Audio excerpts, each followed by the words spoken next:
Okay, so we have been trying to unlock all the endings. Go ahead and hit friends. Yeah, we got it.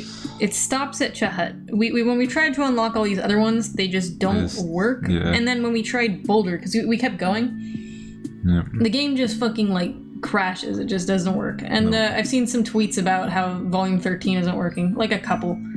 So I'm pretty sure that's a thing. And you can just go ahead and show it on screen. Also, we'll post when you should skip chew if you don't want to see this lovely intro of us explaining the bullshit we're going through right now. And we didn't try all the volumes. We tried skipping ahead to Nikki, which go ahead and show them what happens. That also fucking crashes the game. Yeah, but it crashes it in a different way. One of them just like closes the game. Nikki's will like crash it the same way that Wanchi's crashed. Crash it into the game. Just to say, maybe it's the save file. Maybe if you try and do it, okay. Maybe roll back or ignore. I don't know.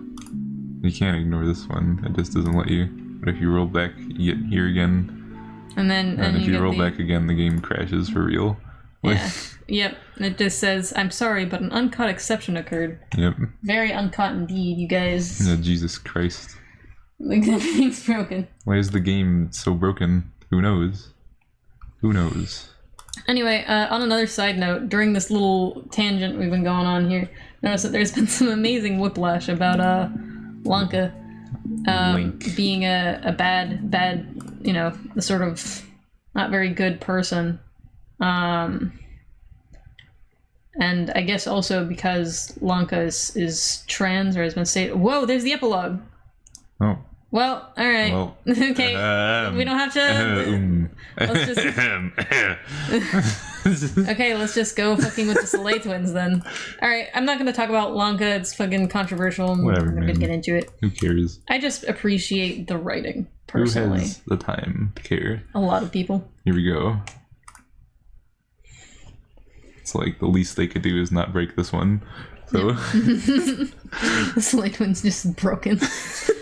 Ah, damn it. You've gotten pretty good at the old friend-making game by now, but even an old hand at palling around like you, a real platonic Lothario, has bad nights sometimes. Tonight was one of those nights. It's getting. What if that little update was just to give us the ending because they couldn't fix it? Oh man. I can see that. Anyway. It's getting close to morning, and not a new friend in sight. You'd met new people, sure, but none of your conversations had panned out the way you wanted them to. Every interaction had come to a close with your friend count no higher than when you'd started, no matter how many compliments, offers to help, and other tried and true friending strategies you'd whipped out. You won't stand for it. You're determined to finish out the night with at least one more new buddy's name in your little black friendship book. But with the sun's about to rise... The sun's... you have to admit, you're cutting it a little close. I think you meant sun. As each minute ticks by, the sky gets a little lighter, and the possibility of dying an agonizing fiery death gets higher. Maybe it'd be best for you to just pack it in and find somewhere to spend the day. You pick up your trusty palm husk and call up one of the many friends you already have to ask if you can crash. Hell, maybe Skyla will be up for sharing a recuperation again. The soothing ooze has kind of grown on you, and sleeping next to Skyla always makes you feel so comfy and safe. I just got a tweet, and they're working on a patch, I guess. Anyway, for Volume 13. Let's go. They hit a bug. They hit a bug. No way. A bug, you say, as the entire game I'm keeping myself apart. mildly updated to see if they fix it. Anyway, keep going. Okay. It turns out Skyla is more than down with you coming over. Time to make tracks. You turn tail and hurry in the direction of Skyla's digs, but it's not long until you run into a distraction. That distraction is in the form of a house. Mm-hmm. Yeah, and what a house it is. It's a dark, crooked thing hulking close to the ground, slatted wood walls, sloping roofs, vines cling to it like dust and cobwebs cling to forgotten things in the attic. Something about it feels off. It possesses a certain so we can energy. See into the attic from right here. Yeah. It possesses a certain energy that sends shivers up your spine, making your hair stand on end. An instinct deep in your gut is telling you to give it a wide berth. Can't wait to be tortured. Mm-hmm. On the other hand, its shelter. Skyla's place is a ways off yet, while the house is right here in front of you. It could be worth seeing if whoever Sounds lives like here... a roleplay prompt. Sorry. Yeah. It could be worth seeing if whoever lives here is willing to put you up for the day. Dude, the sun will force... we could force roleplay prompts with the sun. You're so dumb. And the rain, I guess. Okay. Here we go. Let's go with no fucking way. Yeah, no, that's not happening. Did you just establish that this place gives you the heebiest of jeebies? Heebie-jeebie. Plus, there's always the chance that the inhabitant will cull instead of help you. You're sticking to your original plan, thank you very much. Firmly ignoring the house, you continue on your way. You make good progress for a while. Your map app says you're heading in the right direction, except... Okay, oh, what the fuck? Why are you here again? Did you take a wrong turn somewhere? Whatever, you're not going to dwell on it. Time is running out and you need to get away from this stupid house pronto. You'll make sure to do it right. This time you'll go. Okay. Oh boy. Left. Okay, you split, breaking into a jog. The scenery flicks past you as you pick up the pace, urgency spurring you on. It's getting even lighter. Won't be long now. What? You check your polisk again. You're right back where you started, even though just a moment ago the map's GPS put you at a decent distance away. This is ridiculous. There's obviously something weird going on, but the suns are creeping over creeping over the horizon. Time's up. There's nothing else for it. You make your way towards the house, even though everything inside you is screaming at you to stay away, even though with every step you take your chest tightens and your hands tremble. By the time you reach the door, you're shaking like a leaf. Adrenaline zings through you. You could choke on it. You want to run, but you force yourself to keep moving forward. It's a slow-motion race between you and the sunrise. At this rate, the suns will make it all the way into the sky before you can even knock. You drag yourself. Are you meaning like the? I think the moons, because like, are you thinking that there's more than one sun the same way? Instantly. That's mega false. Anyway, keep going. You drag yourself the rest of the way, stumbling onto the front step. The door knocker is an intricate yet grotesque thing, an undulating tongue lolling out of a set of sharp teeth, all in cast iron. You grab the lumpy end of the tongue and bang it on the door. Okay, before you do that, see if right does anything, and see if going to the house does anything. Like if it's the same thing. Okay. Just real fast. Can we just wait until he goes inside? Fine. Nothing. Fuck. Maybe you'll get lucky and the door will be open. Out of options. You reach out and turn the doorknob. You can feel the first licks of sunlight against the back of your neck. Is it just you, or is your skin starting to blister? But today's your lucky day. The door opens. Okay. Alright, so go check. Just check. Let's just check. You can skip back ahead. You stupid. I can't skip back ahead, you dummy. I'd have to like... Go right. I know. Go right. Go right. Okay, you split. Okay. It's the same. Yeah. Alright, now check the other one. See what happens if you go up to the house.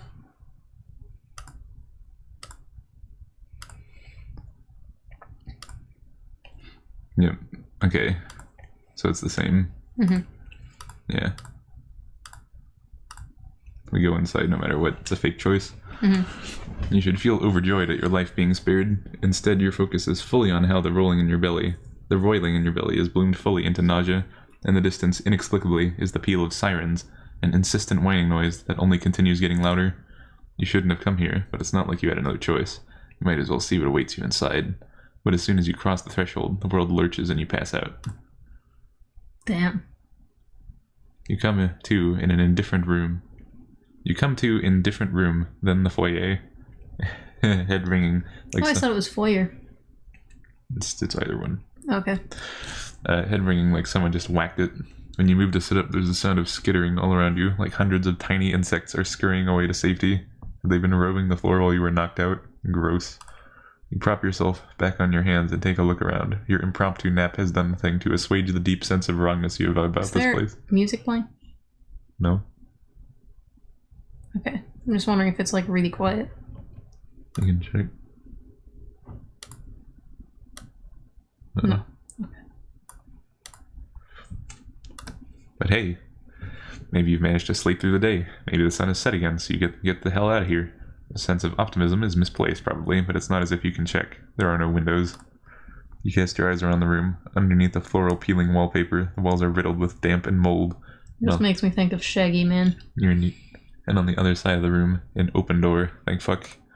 You aren't locked in then. You can go look for somewhere else in this place that might have a goddamn window. The clown zone. It's Newton Looks time. Like that one's got blood. Yeah. And there's the hot dog juggling guy, but it's not juggling hot dogs, it's juggling spiky balls. You step into a long, winding corridor. It's so cramped, you feel almost as though the walls are closing in. While it had been warm enough outside, there is a deep chill settles over you, sinking deep into your bones. You're half convinced you'll never be warm again. Emanating from somewhere you can't see is music. Tight. Also, have you ever noticed that Marvis and Lanka are the only ones with noses so far? Yep. Anyway. Tinny and rhythmic. It's soon interrupted by a crackling noise, like someone trying to tune into the correct station on a radio. Then one of the picture frames lights up. Looks like it was actually some sort of TV screen. Oh, okay. How about we both just say it at the same time? Ready? Oh my god, I can't do this, man. 1, 2, 3. Welcome. Just be ready. As soon as you click, just read it. We'll phone the phone. Oh, my bad. Damn. Never mind. Welcome. Okay, you be the left one, I'll be the right one. Okay. We're glad that you awake. And that you came to visit us.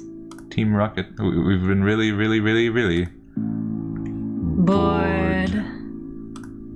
In this stinky old house. It really sucked. We could have just died. Just say house again. Yep. Goddamn. From how boring it was. 2 voices, one monotonous and so quiet you can barely hear it. The other is shrill, dramatic, like its owner never learned the meaning of the words indoor voice. Okay, so you be the monotone one. You're good at monotone anyway. I can be shrill. Too bad. Catching what the quieter person is saying isn't made any easier by the high-pitched giggling that starts up in the background whenever they start speaking. So hurry up and find us. We want to play a game. Gee, why do those words give you such a profound sense of deja vu? The line goes dead. It's time to get sawed. Here we go. Oh boy. Man, this is like Shaggy, but like more gamey. Mm-hmm. But Shaggy will fuck with you the same way that like our Dada and these fucks will. At the same time, a door pops open at the other end of the corridor. You're meant to go through it, yes. You'd rather go somewhere else, anywhere else, other than through that door, but there's nowhere else to go. Or is there? Don't search for another exit and die immediately. No, there has to be something else here. Ignoring the voice's instructions, you examine the walls of the corridor ahead. Soon enough, you notice something funny about one of the paintings. Its frame seems much thicker than the others, which strikes you as somehow suspicious. Feeling along its bottom edge reveals a button. You push it, there's a groaning sound, and part of the wall folds itself away, revealing a tunnel of some sort. Ha! You knew it. I listened to James make this song. Yeah, so did I. You're so focused on trying to make your escape that you rush through the opening without looking. If you had been more careful, you might have noticed the one very important thing. Past this doorway, there is no floor. Your feet meet thin air, sending you pitching downwards. Drat, you think, as you plunge toward the pit of knives beneath you. You'd reached a follower milestone on Chitter the other day, too, and you hadn't gotten around to bequeathing it to any of your friends in case something like this happened.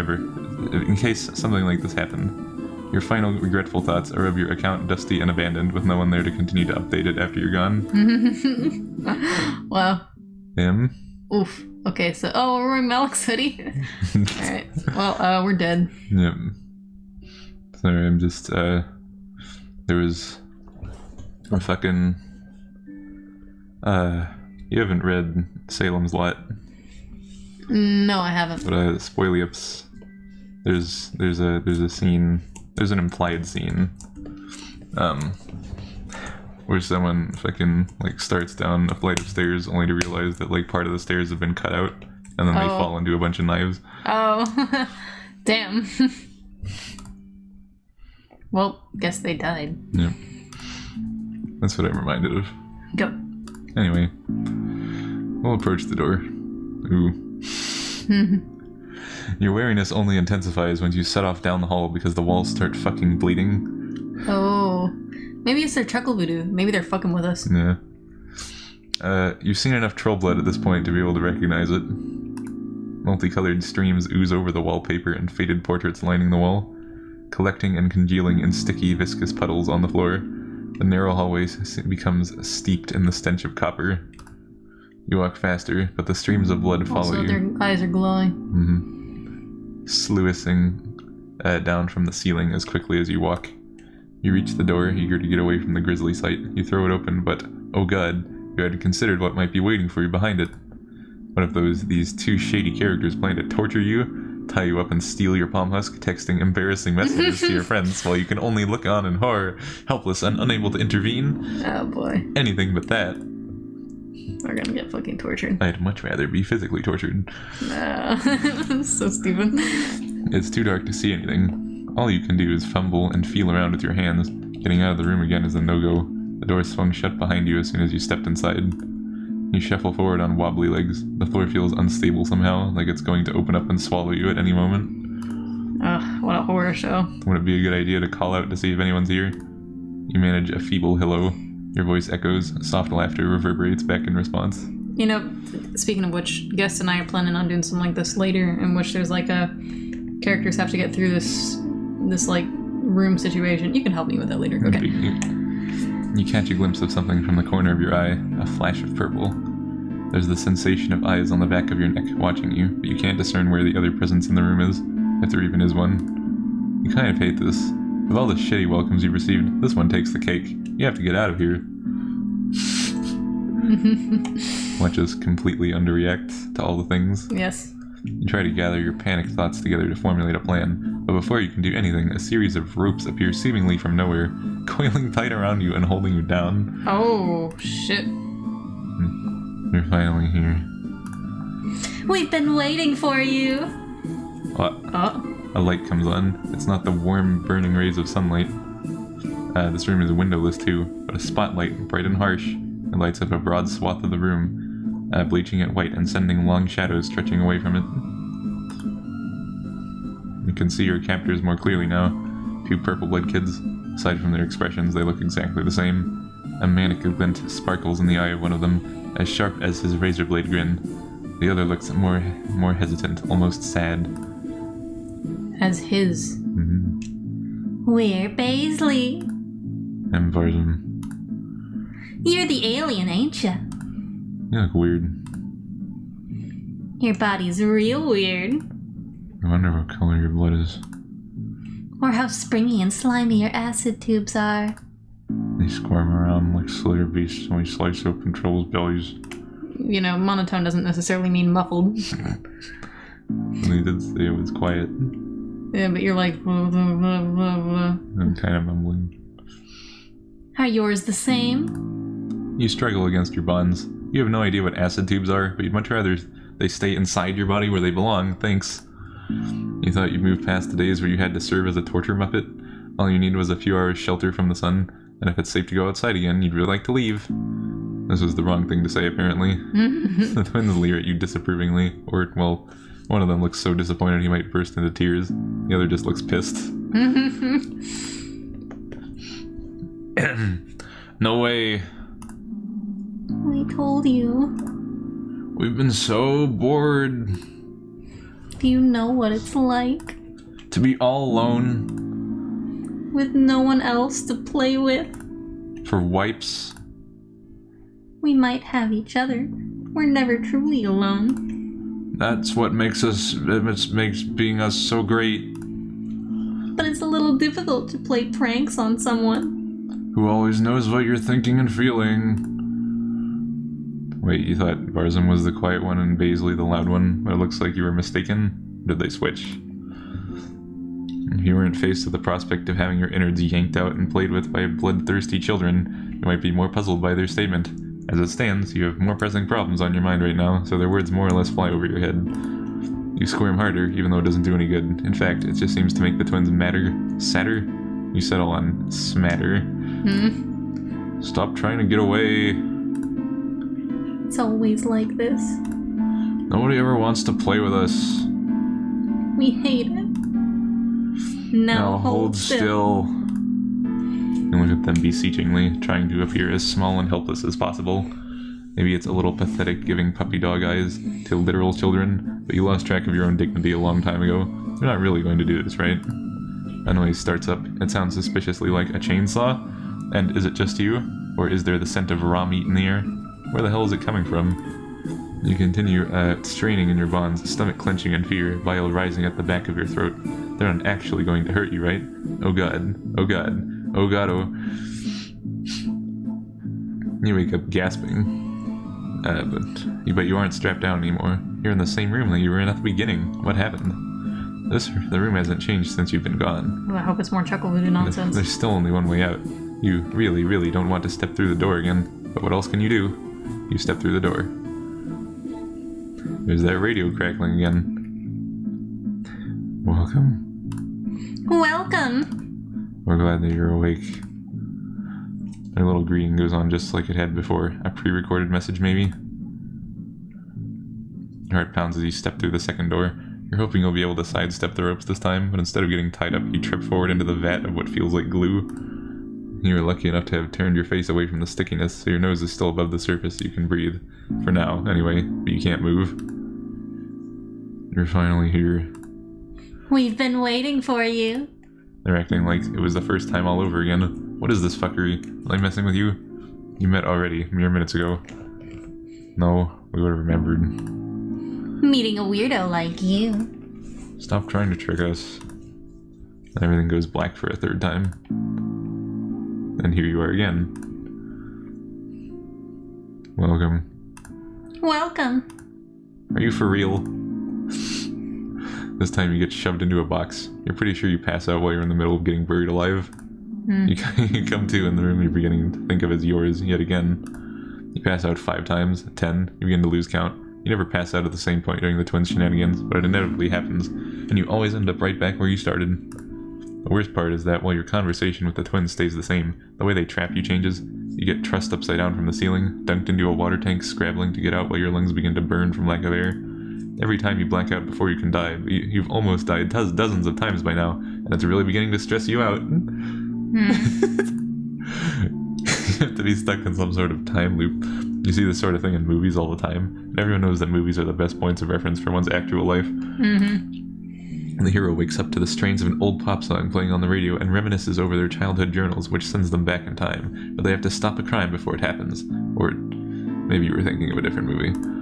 Anyway, your point is that you have to find a way out of the loop. Hopefully you won't have to do anything too wild, like stab your past self and then throw your own bloodied corpse out the window. That would really, really blow. Is that a problem? It is. Unfortunately, you can't seem to find any clues indicating what you should do next. You always pass out. The twins are always excited to play with / torture you. They don't seem to be aware that any of this is happening, from what you can tell. After around 20-something or other, you've had it. Enough is enough. You can't take any more giggling, any more of that hard damn floor, any more excruciating games. You might not be any closer to figuring out what to do, but you have to try something. Remember who you are. Fuck this. Fuck this. There's one thing you've been doing wrong, appealing to the twins to let you go. All they seem to care about is torturing you. Of course, simply asking them for your freedom isn't going to work. You'll do things differently this time. If you want to escape, you'll have to go on the offensive. You punch a kid in the face. Instead, you wake up again. Disembodied voices, bleeding walls, game, check. You head toward the twins' room. Stand back. You yell before they can launch into their tirade. You're a weird, scary alien with weird, scary alien superpowers, and you're not afraid to use them. You switch on your phone's torch app, waving it around. You even attempt an intimidating roar for added effect. The only superpowers you're aware of is your irresistible charm and a set of truly banging gams, but they don't need to know that. Your gambit works. They don't cower in fear exactly, but they're bamboozled enough for you to look frantically around the room as much as you can with your paltry light source. There, an air vent with a loose grill. With a desperate yell, you launch yourself up towards it and crawl inside. The twins, finally aware that this is all just an elaborate ruse, start shouting after you. The twins' indignant voices start to fade as you wriggle deeper into the dusty guts of the house. You know you can't have very long. It's only a matter of time until the diminutive terrors climb into the vents after you. Or maybe they'll run ahead and then cut you off via one of the other rooms that the vents connected to. They must know the layout of the house better than you do. Much to your surprise, though, you re-emerge at one of the outside walls with no trouble. It's dusk, not day. For which you mutter a quick thank you to your merciful overlords. From here, it's a simple matter of picking your way down the vines until you get to the bottom. Once your feet touch the ground, you start running. When you cast one last wild glance back over your shoulder, you catch sight of them, your captors, who you've successfully hoodwinked. They're standing in the grand front doorway, screaming. You have no idea why they aren't coming after you, but you don't question it, pumping your legs until they're burning. It's a good thing you spend all that time jogging with Stelza. You've gotten really good at running away from your problems. We jogged with Stelza and we didn't go through the Mickey according to this one, okay? You stop running once you can't see the house anymore. You're a little surprised that getting away turned out to be that simple, but you know better than to look a gift hoof beast in the squat gaper.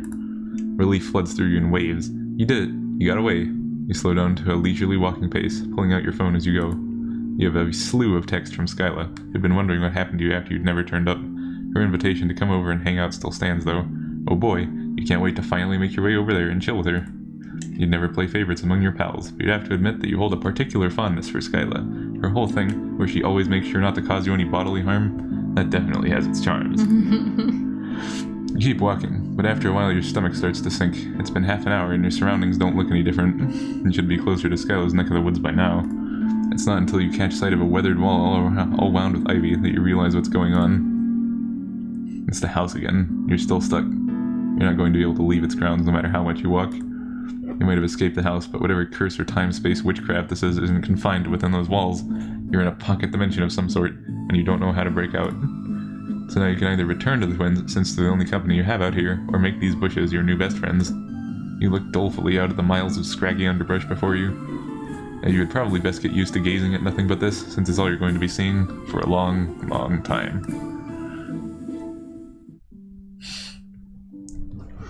Okay. Forever lost. It's a bad way to go, man. Yeah, I would have just gone back to the Soleil twins. Well, I don't know, man. I don't know. It's torture-y in there. It is torture-y, but like, you're gonna die out here and then probably wake up back in there or just die. I don't know, man. What an ending. Yikes. Alright, well, remember who you are. Yeah, it definitely doesn't go into detail with the torture, it just mentions it. There is one thing you've been doing wrong, making this all about escape. You've been so preoccupied with not getting sliced to pieces with knives and everything that you've lost track of what's truly important. The word that echoes in your heart when you rise at dusk and pulses through your bloodstream during the rest of your waking hours until it's time to go to sleep. The word that's kicked off every single narrative you start in thus far. Friendship. Friendship. Time to befriend these fuckers. You'll do things differently this time. You're going to bring yourself to truly care about these creepy clown children, god damn it, even if it's the last thing you do. And with the way things are going, it very well could be. Their MO is oddly benign this time, a tickling machine. Unfortunately, it's a little difficult for you to talk to them through all the laughter. No MO for modus operandi. What are those noises they're making? I think they're trying to tell us something. Miraculously, the tickling stops. You wheeze, trying to catch your breath, hoping to God you haven't peed. You manage not to wet yourself out of fear until now. And it'd be just the worst to have broken your streak due to laughing too hard. What is it about clowns and you divesting your body of waste? After assuring yourself that your underwear is blessedly dry, you ask, if they kill you, won't they just be alone again? How is that beneficial to anyone? They'll be bored and you'll be dead, which you would really rather not be. Their creeping saccharine smiles transform into matching expressions of confusion. Barzum puts a finger to her chin, cocking her head to one side. So Barzum is a girl and Baisley is a boy. Weird. It's double weird, because they're twins. Yeah. I guess they're fraternal, but they look alike. Whatever. Well, actually, there's also the thing of they're asexual beasts of whatever, so it's like, does it really matter? Is it that weird? Not really. No.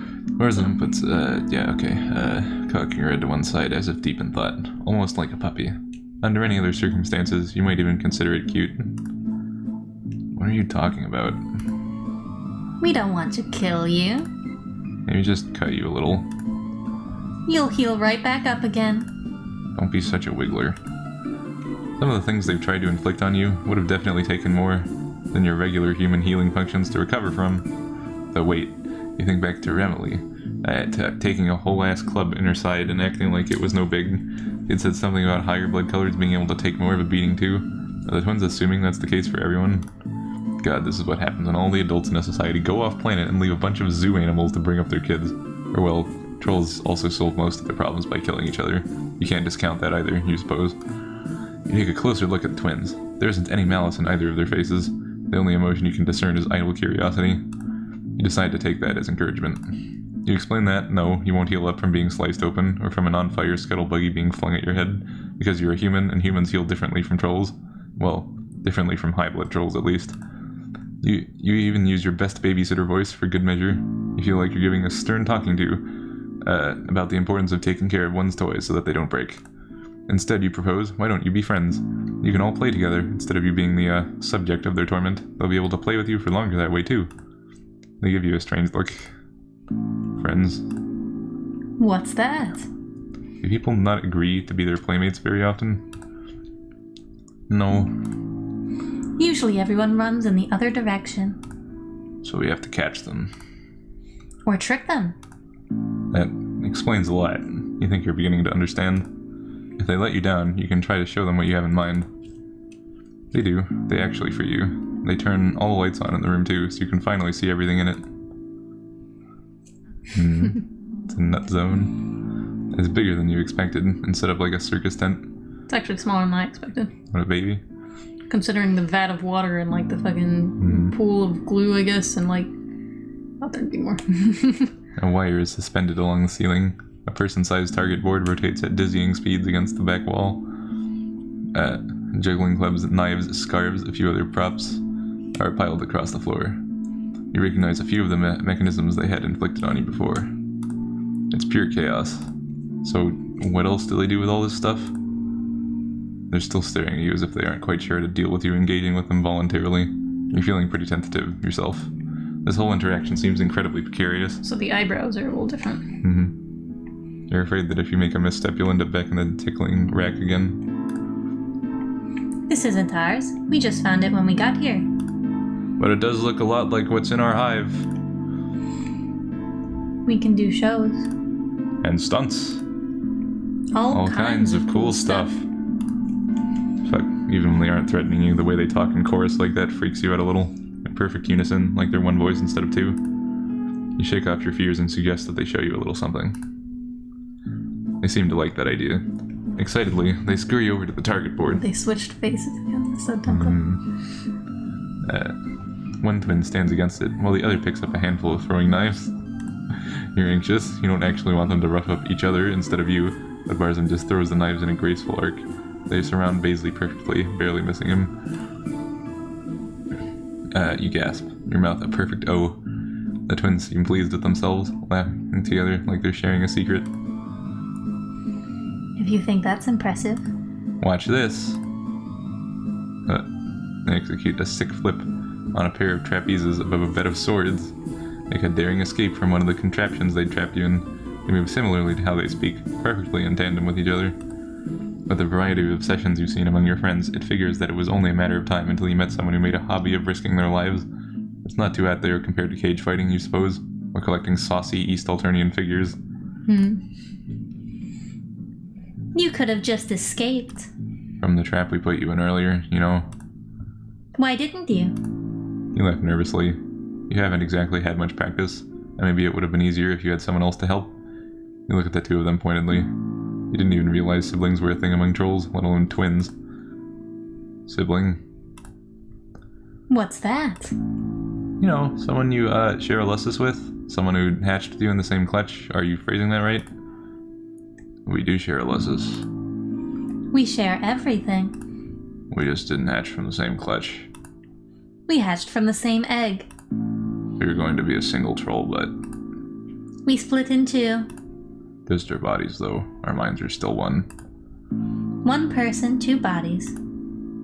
We're one and the same. Okay, maybe siblings aren't a thing on Alternia after all. Being literally the same person is quite a bit different from the human concept of twins or siblings. Somehow this leads to them telling you all about a number of exploits they had with some of the other kids in their neighborhood. One story led you to another, and soon you're recounting some of your own adventures too. They particularly love your attempt at giving an impression of Nikki, clapping and crowing as you get into a dramatic power stance and flex your flimsy muscles. You can't help but feel... I don't know if they are actually the same person or if they just think that they are because of their weird telekinetic... Their telepathy. Dummy. Talking with each other with their minds. You feel like the guy on Jurassic Park who walked into a velociraptor den all, "Be chill, my dudes," and they actually listened to him. The guy on Jurassic Park. Okay. It's not a TV show. It's just phrased silly. Yeah. Be chill, my dudes. So bad. Besides, there's something great about making kids laugh, even kids who were trying to murder you less than an hour ago. The twins are in the middle of talking about a prank they'd played that they found hilarious, and they'd been trying hard not to grimace in horror at when you feel it, a certain change in the air. Didn't they mention they had been stuck here? Did we? Yes, we have.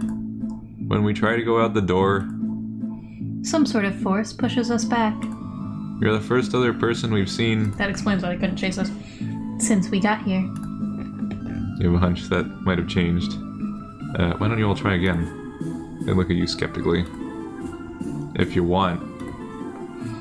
It's not going to be any different, though. Yeah, you just tell them to trust you. You look at the front door. The twins are crowding you from either side, clinging onto your arms and edging so close it's like they're trying to burrow into you. Ready? They nod. You push against the door. It opens and you breathe in the cool evening air. Not so fast. We've gotten this far before. But we won't be able to go any farther. You'll see. You take one step, then another.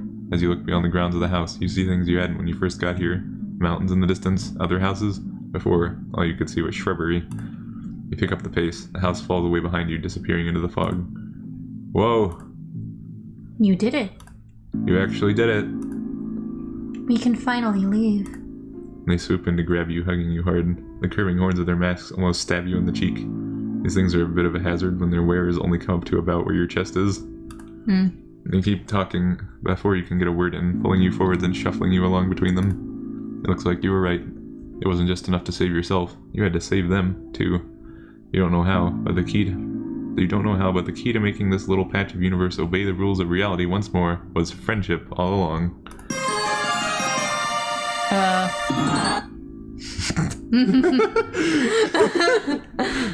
Ha ha ha.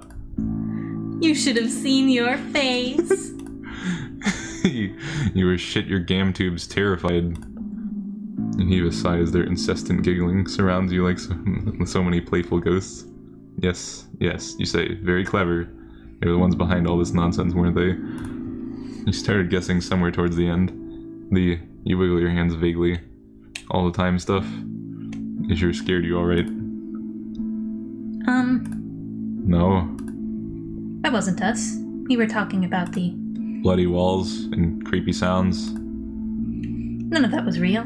That was all us. That was all. Chuckle voodoos. We're the best at chuckle voodoos. Okay, so maybe chuckle voodoos are like a practice and not a set thing that you have. They're like Pokemon moves.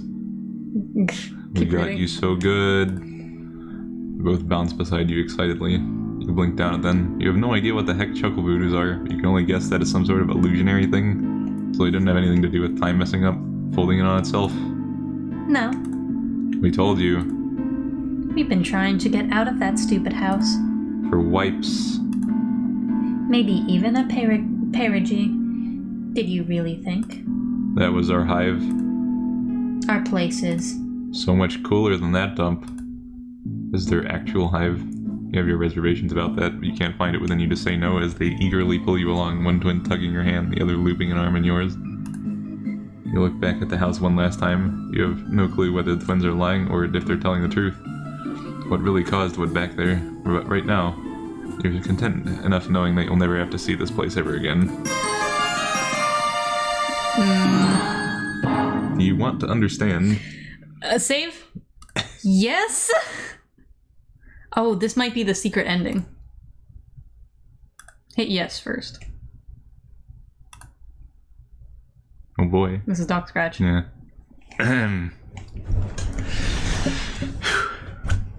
I haven't prepared a voice or anything.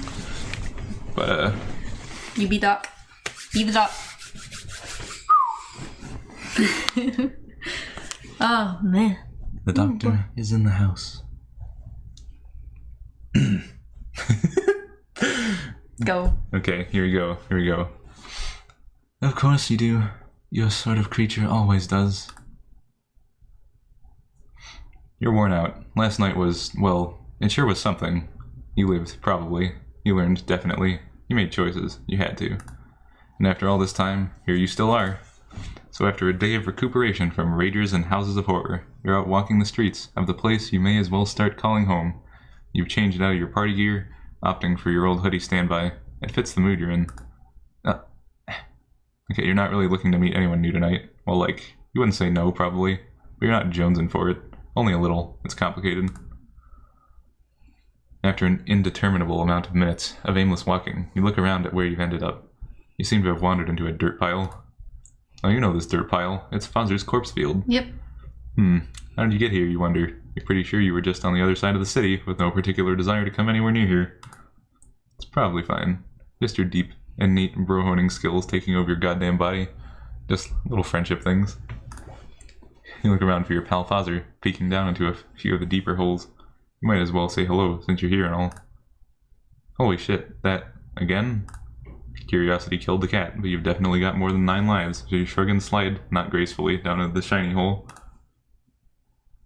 Fozzer is nowhere to be found, but there is a window down here. It's almost completely unearthed, and doesn't take much effort to free it the rest of the way. There's a window. It looks like one of those jump through it window. One of those portal Magic windows, yeah. At first you think it might be some cool new trash you could make art with, but when you look closer, you reconsider. There's a whole ass room you can see through the pane of glass lying at your feet. Is it the fourth wall that Scratch has? That's weird. Weirdness isn't typically a deterrent for you, but usually there's at least some causational coherence. Doors are in walls surround rooms. You aren't used to finding parlors and ditches. Is there a latch or something? Should you do a polite little knock? There might be friends in there. Damn, you could really go for some friends right now. Is there a protocol for approaching ditch window? Allow me to stop you here. I am a timeless being of the void, but even my patience has limits. Fun is fun, but this frivolous navel-gazing is no longer necessary. Come in from behind the shadow of that narrative text. It's so very hard to see your face. It's banana time. I'll read since you'll be Doc, Okay. You aren't sure where you are, and it's unsurprisingly a little nerve-wracking. You look over your shoulder at the window. You guess you just fucking came on through. The Alternian sky is framed by the edge of your dirt hole, and the knot in your stomach loosens a bit. Hopefully that means this is a two-way portal. Boy. It's fucking Doc. Also, damn it. He has shading on him. He's not like a hole. Yeah. You turn to look at your surroundings, and oh, there's someone here. The guy you just heard, you assume. He doesn't look like any of the other aliens you've met. Oh. I'm not an alien, or no more than any of us are alien to each other. In fact, nothing is an alien to me. The root concept behind that term is alienation, being forced from that which is natural. Nothing is unnatural to me. I look upon all realities as equally inviting and approachable. It's you, my dear, who are out of place. Okay, so not an alien with no horns or a caste sign, though he's definitely not a troll, whoever he is. He seems to be white. Just really white and round. And his outfit is admittedly kind of dope. Oh, okay. There you go. Looking at him really ramps up your friend thirst. He's just got this quality about him that you've got to get with. You take a step toward him, almost without thinking about it. Oh, my apologies. That compulsion has become extraneous. Let me take care of it for you. He snaps his fingers and your knees buckle. The force of the universe presses down on you like G-force. You blink and somehow, he's there immediately, arms outstretched to catch you as you fall. He steers you to a chase? Is that how it's pronounced? I don't know, man. It's an adjective. Lounge, and you drape yourself weakly onto it. Please, have a seat. The emotional transition might be a tad uncomfortable, but I know you've handled worse. You're quite the soldier. Allow me to be the first to say that I am very pleased with your work. I knew exactly what you were going to do, of course. And most of your work was, in fact, my work. Regardless, congratulations are in order. Was this guy talking about your work? You try to parse what he's saying, but your body is still shaking from whatever he just did to you. And it's hard to think in here. You suddenly sharply don't feel friendly toward him at all anymore, or toward anyone. The void left by that feeling is a freshly gaping horror. It's like who you thought you were caved in. It's like who you thought you were caved in itself. A black hole of personality eating your body up from the inside. You try to pull your shit together. He seems like he means business. This is no time to lose it, no matter if your sense of self is shattering. When you truly reflect on yourself, you surely can't, with any honesty, claim to believe any of this was by your own making. crash landing on a hostile alien world, surviving the impact, dragging around a half-broken body, and somehow not immediately being eaten by local fauna? Did you learn an alien language just by thinking about it very, very hard? Right. Malik said something about that. That you were speaking perfect Alternian, and it was kind of weird, but you kind of just accepted it, for no good reason. That's your whole deal. Your friends all accept your quirks. That's what friends do. You say it to convince yourself as much as to prove it to him. So many trolls, so many fascinating aliens, and all of them wanted to know you. Did you really think you managed that on your own laurels? Were they all drawn to an indefinable something? Je ne sais quoi? Well, yeah. You had this whole emotional arc. You got self-confidence. You grew as a person and helped others to grow. The white text guy doesn't make expressions, but you get the feeling he's looking at you pityingly. I find you sweet. Honestly, I do. I don't intend to cause emotional injury. I'm just telling you the truth. I never lie, you'll find. It isn't like you don't have admirable qualities of your own, of course. You have made quite the valuable vessel for me, and I appreciate that very much. I could not have done it without you. I am only joking. I absolutely could have done it without you. It is just infinitely more fun to do these things together, is it not? What things? What did he do? What did you do? You hope you didn't do something that would fuck over all your friends. And when you try to think about them now, the bonds you felt before come up all twisted. Without the artificial friendship drive he'd given you, pushing you forward, you're not even sure what those memories are supposed to feel like. You close your eyes and breathe. You try to remember the way Polypo touched your face after you touched hers, the claws trailing down your cheeks, how Tizius slept, trusting as you kept watch. How Togura gave you a chance when he saw something in you you didn't even see in yourself. How not that long ago, you got the chitter handle of an extremely friendly Jade Blood boy. Extremely friendly. Those moments are like a memory of warmth to you now. Blurry, cold, and out of reach. Was all of that nothing? Your heart is a chasm. Don't worry so much about it. I simply needed some dots connected, some places in place for my next move. Choose whichever metaphor suits you. Whichever way you frame it, because of you, everyone will soon be in the right place. Shit, what have you done? Your head starts to spin and you think you might cry, so you pull your hood up over your head to block out the harsh green of the room. You try to imagine it still smells a little like Malik. It doesn't. It doesn't smell like anything, really. But you remember what it smelled like at first, and you hold on to that. It was real, you tell yourself. Your friends were real, and what you felt for them and with them was real too. Okay. You're afraid for them, and as guilty as you feel for craving it, the fear just makes you need those feelings you felt before even more.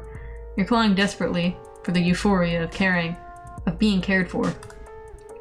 Who cares if your hand was forced? You felt it, and it still matters.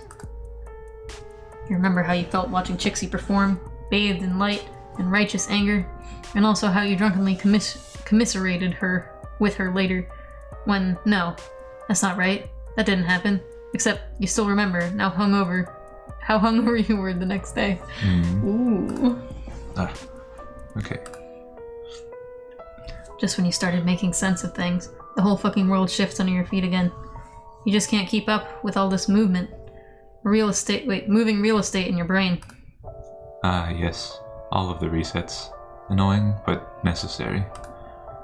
You are just indescribably bad at keeping yourself alive and in one piece, and you weren't quite as adept at befriending aliens to start out with. My intervention was necessary to keep you on the right path. Time and space mean very little to me, but I had to move quickly, and, again, repeatedly. Swipe some incriminating note-taking here, befriend an impressionable young upstart there, anger a collar, inspire some bandits. You know how it is. You'll have to throw the temporal spaghetti at the wall to see what sticks. I'm sure if you look back, you will be able to see traces of my deft touch. So a few memories may have slipped through the cracks here and there. Timelines tend to collapse in on each other if you aren't careful.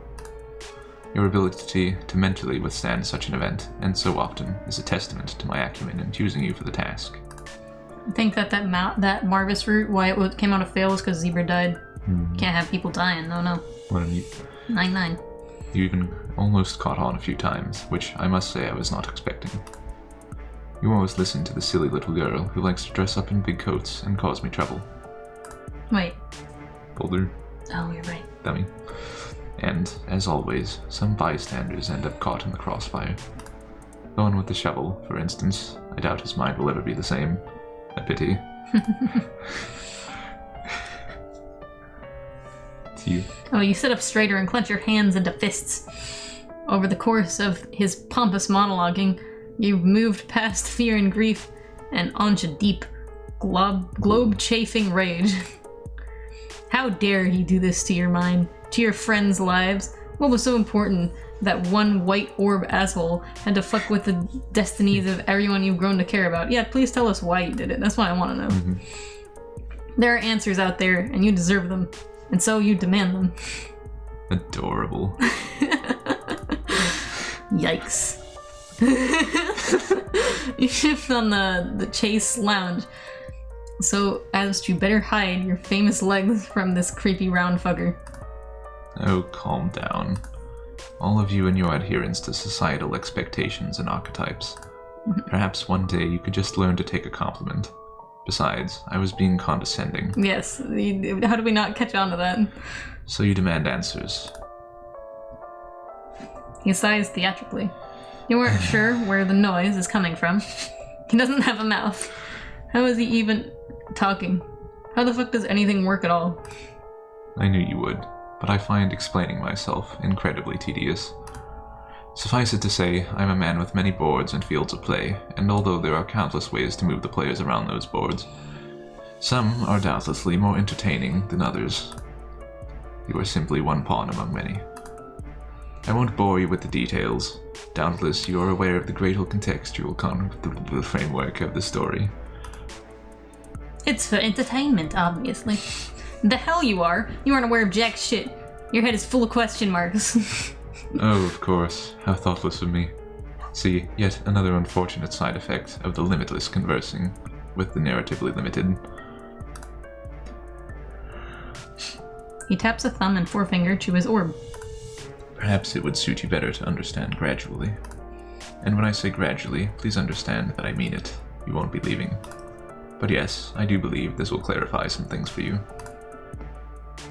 This way, please. He opens a door and gestures inside. There's light coming from in there, but it still gives off the vibe of a dark closet door in an unfamiliar bedroom at 3 a.m. You're afraid. Yeah, but you want to understand even more. You stand up and take a step, conscious of the movement of the muscles in your legs, with the rosy sheen of your friendship hypnosis, or whatever the fuck he did to you gone. The sensation of moving your own body feels heightened, important, yours. There's probably a version of you that would try to turn him down, or that would fight or run, or take a nap on his surprisingly comfortable piece of antique furniture. You even consider rushing back to say goodbye to somebody, anybody, at least. But you know there isn't time to click through all that bullshit. These tributaries flicker in your mental periphery, so tangible you can almost see yourself choosing one.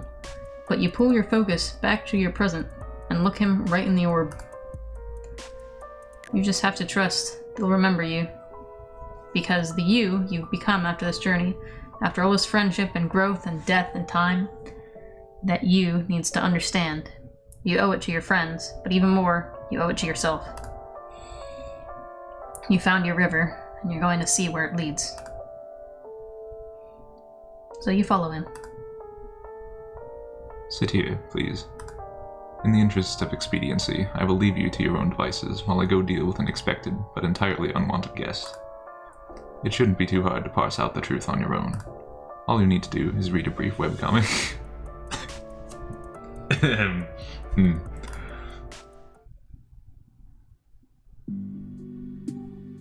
It just directed us to fucking Homestuck. You guys didn't see that, but it just took us straight to the fucking website. Good stuff. Okay. High quality.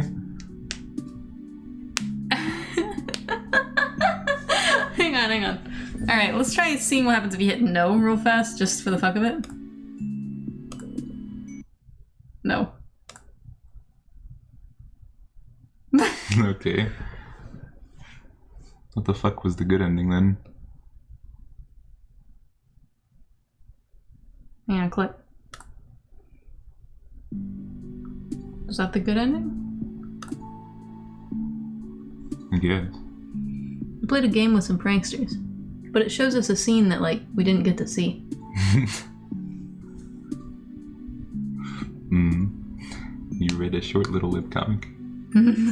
Picture of us. Hang on, okay, so, like, hit start again. Let me just make sure that that's entirely... Go ahead and click that. If hosts, excellent. Just hit yes, and then skip ahead. Okay. Just skip it all. Skip it. Skip it. Big neat. Okay. Yeah, it just opens Homestuck. Again. One dummy. So that's our explanation is Homestuck, I guess. Good explanation. Thanks. I think you just did it for entertainment. Well, Wait, what's the point in which the unexpected guest appears in Homestuck again? Okay, let me just do my, like, ultimate ninja mind tricks right here. Okay. Alright, if I remember rightly, in the webcomic, when we show up to get our discs fixed, Scratch tells us that, like, there's some past instance of you that was just leaving. What? Really? If I remember this right, I might not remember it right, but I think I remember it. Oh my god, put it on the screen if you do remember it. Yeah. I don't know if we'll be able to find it right now. I'll find it, like, after the video, whatever. Oh my god, that's fucking crazy. Why did he do it, though? What are his purposes? To put everyone in the right place. Why did they need to be there? For Hiveswap. I guess. I don't know. And then Hiveswap, I guess we'll see what happens after Hiveswap. Oh my god, even more time shenanigans. This is so convoluted. Andrew, you cad. You're silly. Implying the ride ever ends. Oh, well, I enjoyed that. Anyway, they fucking... I guess they pushed the stupid... They pushed fucking... like, the epilogue out. Because I guess people weren't able to get it. I don't think this is the epilogue, just so you know. Well, not that epilogue. Oh, okay. Like, the epilogue for Friendsim. Oh, yeah, because, like... They just made it available. Yeah, because I think that it's bugged out. You're supposed to get all the endings. Anyway. Yeah. Yay! Alright, well... Well, there's little flavor text for the endings, but the little flavor text basically is just like, you did it. You got drunk with Chixie. You... I don't know, go scroll over one just for an example. I'll just, like, go over them.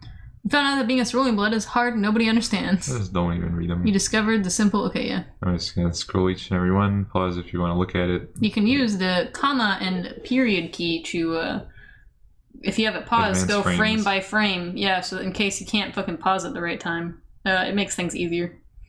Anyway, we can't actually see the rest of these. No, go over Barzum and Lock, though. Because the game fucking crashes when you try to get them. The game crashed on Boulder and on Nikki, and then... They crashed in different ways, though. Yeah, and then also just a lot of them don't unlock, even if you make it all the way to the end. Mm-hmm. So, yeah. Yep, real cool. Cool and good. But yeah, we did it! Yep, this concludes the Friendsim. That was exciting. Now we can make our own! So, how did it end? Question mark? So the obvious thing here, here's the thing. So, like, Doc Scratch pulled us into that whatever nut thing, right? Mm-hmm. We're just going to, like, intervene time. We're going to have our own little intervention, right? Mm. We're going to floob in there, steal the MC, be like, it's not over yet, buddy. You're dummy. You're fucking, let's not do this in the video. Let's just fucking... Okay, yeah. Alright. Good night. Bye. We'll talk about it later. Everyone. Yep. Hope you enjoyed. See you never. I enjoyed. Alright. Goodbye.